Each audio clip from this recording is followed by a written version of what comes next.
ಭವ್ಯವಾದ ಅರಮನೆ, ಬೃಹತ್ ಗೋಡೆಗಳು, ಚಿನ್ನದ ಕಿರೀಟ, ಶಕ್ತಿಶಾಲಿ ಮಾಹಿಷ್ಮತಿ ಸಾಮ್ರಾಜ್ಯ. ಬಾಹುಬಲಿ ಸಿನಿಮಾದಲ್ಲಿ ನಾವು ನೋಡಿದ್ದೇವೆ. ಅದೊಂದು ಕೇವಲ ಸಿನಿಮಾದ ಸೃಷ್ಟಿಯಲ್ಲ, ನಿಜವಾಗಿಯೂ ಮಾಹಿಷ್ಮತಿ ಅಸ್ತಿತ್ವದಲ್ಲಿ ಇತ್ತು ಎಂದರೆ ನೀವು ನಂಬುತ್ತೀರಾ?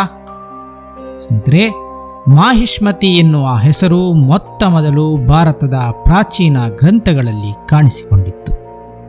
ಅದು ಮಹಾಭಾರತದಲ್ಲಿ ಉಲ್ಲೇಖಿಸಲ್ಪಟ್ಟಿದೆ, ರಾಮಾಯಣದಲ್ಲಿ ಉಲ್ಲೇಖಿಸಲ್ಪಟ್ಟಿದೆ, ಜೊತೆಗೆ ಹಲವಾರು ಪುರಾಣಗಳಲ್ಲಿಯೂ ನರ್ಮದಾ ನದಿ ತೀರದ ಈ ಸಾಮ್ರಾಜ್ಯದ ಬಗ್ಗೆ ಹೇಳಲಾಗಿದೆ. ಹೌದು, ಇತಿಹಾಸಕಾರರು ನಂಬುವ ಪ್ರಕಾರ ಮಾಹಿಷ್ಮತಿ ಇಂದಿನ ಮಧ್ಯಪ್ರದೇಶದ ಮಹೇಶ್ವರ್ ಎಂಬಲ್ಲಿತ್ತು ಎನ್ನಲಾಗಿದೆ. ಪುರಾತತ್ವ ಇಲಾಖೆಗೆ ದೊರೆತಿರುವ ಆಧಾರಗಳ ಪ್ರಕಾರ ಇಲ್ಲಿ ಕೋಟೆಯ ಗೋಡೆಗಳ, ಪುರಾತನ ನಾಣ್ಯಗಳ, ಕಲ್ಲಿನ ಕೆತ್ತನೆಗಳ ಅವಶೇಷಗಳು ಅಲ್ಲೊಂದು ಶಕ್ತಿಶಾಲಿ ಸಾಮ್ರಾಜ್ಯವಿತ್ತು ಎಂಬುದನ್ನು ಹೇಳುತ್ತವೆ. ಪುರಾಣದಲ್ಲಿ ಹೇಳಿರುವ ಪ್ರಕಾರ ಮಾಹಿಷ್ಮತಿ ಸಾಮ್ರಾಜ್ಯ ಯಾರ ಆಡಳಿತದಲ್ಲಿತ್ತು ನೋಡೋಣ. ಹೈಹೇಯ ಸಾಮ್ರಾಜ್ಯ ಮಾಹಿಷ್ಮತಿಯನ್ನು ಆಳುತ್ತಿತ್ತು. ಇಲ್ಲಿನ ರಾಜ ಕಾರ್ತವೀರ್ಯಾರ್ಜುನ, ಈತನಿಗೆ ಸಹಸ್ರಾರ್ಜುನ ಎಂದು ಕರೆಯಲಾಗುತ್ತಿತ್ತು. ಈತನೆಷ್ಟು ಶಕ್ತಿಶಾಲಿ ಎಂದರೆ ಈತ ಒಮ್ಮೆ ಲಂಕಾಧಿಪತಿ ರಾವಣನನ್ನು ಬಂಧಿಸಿದ್ದನಂತೆ, ಹೀಗೆಂದು ಕಥೆಗಳು ಹೇಳುತ್ತವೆ. ಕೊನೆಗೆ ಕಾರ್ತವೀರ್ಯಾರ್ಜುನ ಪರಶುರಾಮನಿಂದ ಕೊಲ್ಲಲ್ಪಟ್ಟನೆಂದು ಹೇಳಲಾಗುತ್ತದೆ.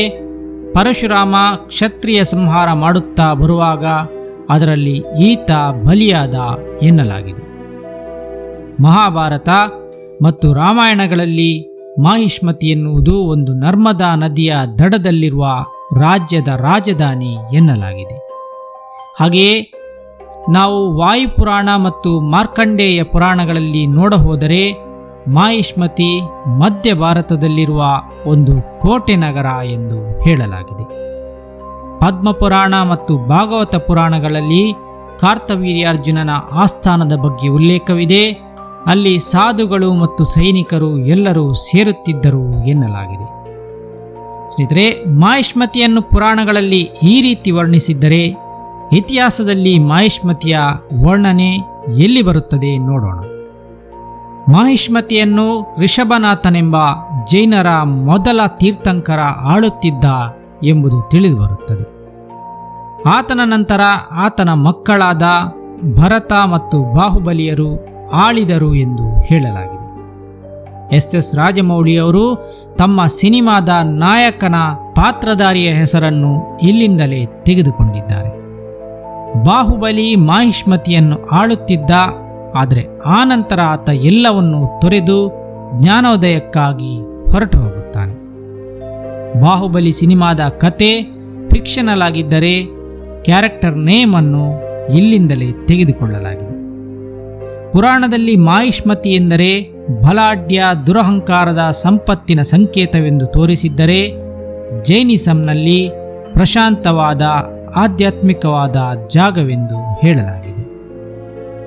ಸ್ನೇಹಿತರೆ, ಇತಿಹಾಸಕಾರರ ಪ್ರಕಾರ ನರ್ಮದಾ ನದಿಯ ದಡದಲ್ಲಿರುವ ಮಹೇಶ್ವರ್ ಎಂಬ ನಗರವೇ ಹಿಂದಿನ ಕಾಲದ ಮಾಹಿಷ್ಮತಿಯಾಗಿದ್ದಿರಬಹುದು ಎಂದು ಹೇಳುತ್ತಾರೆ.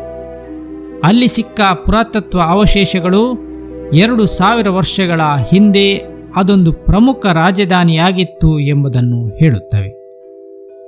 ಹಾಗಾದರೆ ಅಲ್ಲಿ ಕಾಣುತ್ತಿರುವ ಕೋಟೆ ಹೈಹೇಯ ಸಾಮ್ರಾಜ್ಯದವರು ಕಟ್ಟಿದ್ದೇ? ಖಂಡಿತ ಅಲ್ಲ. ಆ ಕೋಟೆ 16ನೇ ಶತಮಾನದಲ್ಲಿ ನಿರ್ಮಾಣವಾಗಿತ್ತು. ಇದಕ್ಕೆ ಅಹಲ್ಯಾ ಕೋಟೆ ಎಂದು ಕರೆಯುತ್ತಾರೆ. ರಾಣಿ ಅಹಲ್ಯಾಬಾಯಿ ಹೋಳ್ಕರ್ ಕಟ್ಟಿಸಿದ್ದ ಈ ಕೋಟೆ ಇಂದಿಗೂ ವೈಭವಯುತವಾಗಿ ಕಾಣುತ್ತದೆ. ಮಾಹಿಷ್ಮತಿ ಸಾಮ್ರಾಜ್ಯವಿತ್ತೆಂದು ಹೇಳಲಾದ ಜಾಗದಲ್ಲಿಯೇ ಈ ಕೋಟೆಯನ್ನು ಕಟ್ಟಲಾಗಿದೆ ಎನ್ನಲಾಗುತ್ತದೆ. ನಾವೀಗ ನೋಡುತ್ತಿರುವ ಕೋಟೆಯ ಜಾಗದಲ್ಲಿ ಒಂದು ಕಾಲದಲ್ಲಿ ಖ್ಯಾತಿವೆತ್ತ ಮಾಹಿಷ್ಮತಿ ಸಾಮ್ರಾಜ್ಯವಿತ್ತು. ಸ್ನೇಹಿತರೆ, ಬಾಹುಬಲಿ ಸಿನಿಮಾದಲ್ಲಿ ಬಾಹುಬಲಿ ಮಾತ್ರವಲ್ಲದೆ ಬೇರೆ ಕ್ಯಾರೆಕ್ಟರ್ ನೇಮ್ಗಳು ಒಂದೊಂದು ಕಡೆಯಿಂದ ಪ್ರೇರಣೆಗೊಂಡೇ ಇಡಲಾಗಿದೆ. ಬಾಹುಬಲಿಯ ತಮ್ಮ ಬಳ್ಳಾಲದೇವ. ಈ ಹೆಸರು 13ನೇ ಶತಮಾನದಲ್ಲಿದ್ದ ಕರ್ನಾಟಕದ ಹೊಯ್ಸಳ ವಂಶದ ಬಲ್ಲಾಳದೇವ ಎಂಬ ಪರಾಕ್ರಮಿ ರಾಜನಿಂದ ತೆಗೆದುಕೊಳ್ಳಲಾಗಿದೆ. ಆತನನ್ನು ವೀರಬಳ್ಳಾಲ ಎಂದು ಕರೆಯಲಾಗುತ್ತಿತ್ತು.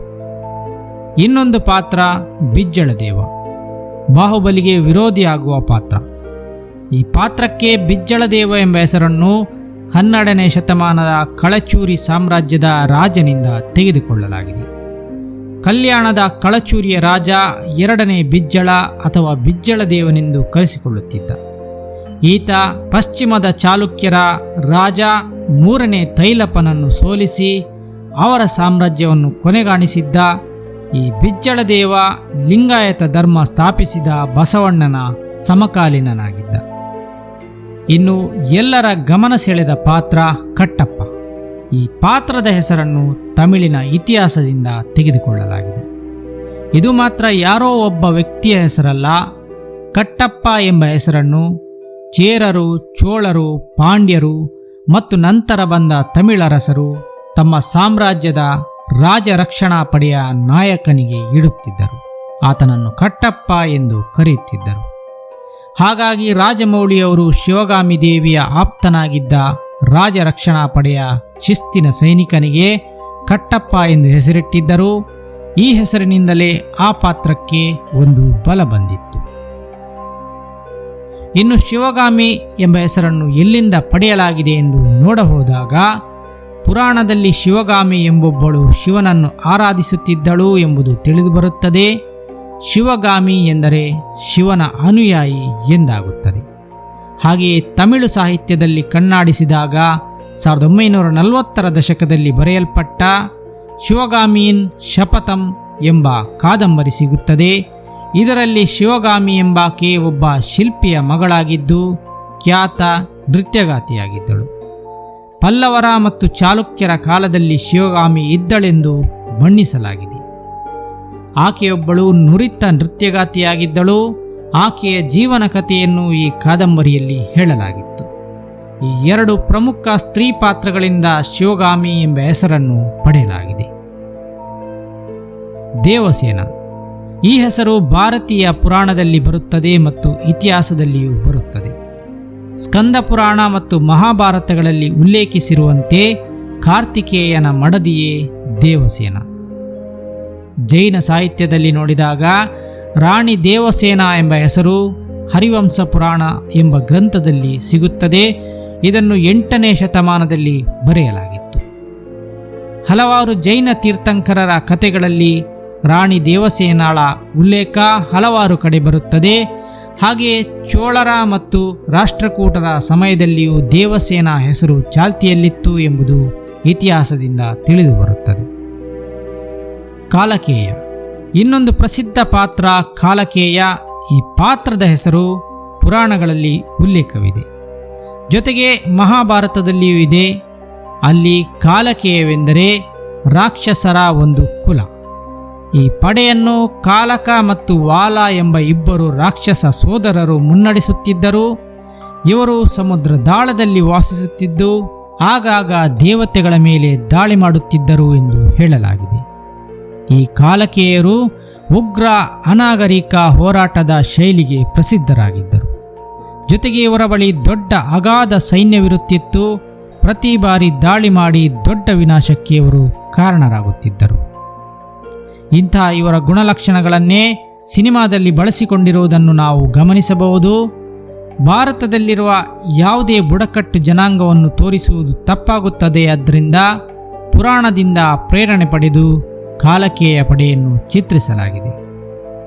ಸ್ನೇಹಿತರೆ, ನಾವಿಲ್ಲಿ ಬಾಹುಬಲಿ ಸಿನಿಮಾದಲ್ಲಿ ಬರುವ ಪಾತ್ರಗಳ ಹೆಸರುಗಳನ್ನು ಎಲ್ಲಿಂದ ಪ್ರೇರಣೆ ಪಡೆದು ಇಡಲಾಗಿದೆ ಎಂದಷ್ಟೇ ಹೇಳಿದ್ದೇವೆ ವಿನಃ ಅವರದೇ ಕಥೆಯನ್ನು ತೆಗೆದುಕೊಂಡಿದ್ದಾರೆ ಎಂದಲ್ಲ.